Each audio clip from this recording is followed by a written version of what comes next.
رحیم نحمدہ و نصلی علی رسولہ الکریم۔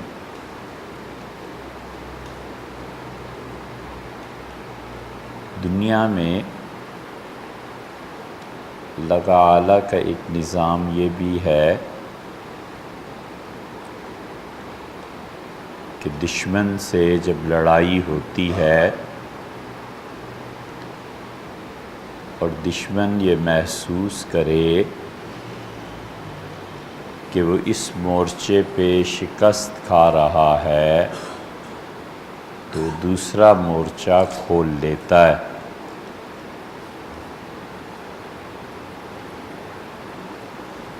ہندوستان کے ایک منسٹر نے بڑی اچھی کتاب لکھی اور کانگریس نے انہیں اپنی پارٹی سے ہی نکال دیا۔ شاید جسونت سنگھ، انہوں نے اس میں ایک چیز یہ بھی تحریر کی کہ مشرقی پاکستان کو مغربی پاکستان سے الگ کرنے کی تحریک پنڈت جواہر لال نہرو کے زمانے سے چل رہی تھی، اور انہوں نے کہا کہ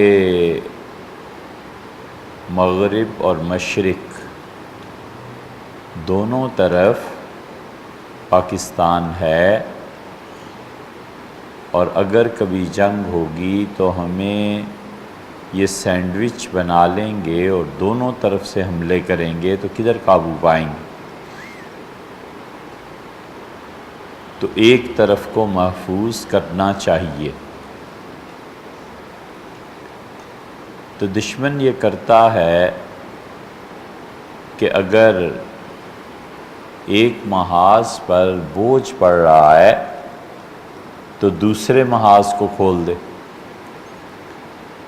ایک مورچے پر فتح ہو رہی ہے تو دوسرے مورچے پر دشمن کو روکنے کے لیے وہ کوئی اور تدبیر کرے۔ الغرض اللہ تعالیٰ نے دنیا کے جو نظام رکھا ہے بالکل ٹھیک یہی نظام انسان اور اس کے نفس کے بارے میں بھی ہے۔ جو خواہشات پیدا ہوتی ہیں اور انسان کو گناہ کی طرف لے جاتی ہیں، در حقیقت بات صرف اتنی سی ہے کہ آدمی کو بندگی سے نکالے، بس۔ ساری باتوں کا خلاصہ یہ ہے کہ انسان کسی طرح اللہ کی بندگی سے رک جائے، اور بندگی سے بڑا کوئی وصف نہیں ہے جو انسان خدا کے حضور میں پیش کرے،